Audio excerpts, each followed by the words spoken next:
High court పెడతామని చెప్పి దశాబ్దాలుగా మరి చెప్తూనే ఉన్నారు. మన రాయలసీమ వాసులకు ఎప్పుడు మోసం చేస్తూనే ఉన్నారు.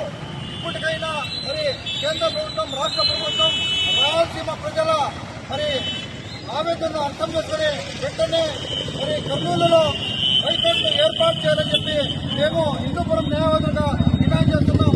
ఎందుకంటే మేము సుమారుగా అప్పుడు మద్రాసు రాష్ట్రం విడిపోయినప్పుడు కూడా రాజధాని కోల్పోయినాం.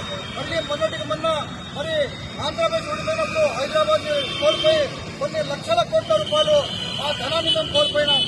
ఎప్పుడు కూడా మరి పాలకులు చెప్తూనే ఉన్నారు, మీకు హైకోర్టు ఇస్తాం, రాయలసీమకు అభివృద్ధి చేస్తామని చెప్పి ఆ మాటలన్నీ కూడా నీటి మీద మాటలుగా నిలిచిపోయినాయి. కానీ మరి దీంట్లో రాలేదన్నమాట. ఇప్పటికైనా మేము న్యాయవాదులుగా డిమాండ్ చేస్తున్నాం. మా చిరకాల వాంఛ రాయలసీమ ప్రజల దశాబ్దాల కోరికైనా హైకోర్టులో వెంటనే కర్నూలులో ఏర్పాటు చేయాలని చెప్పి మేము డిమాండ్ చేస్తున్నాం.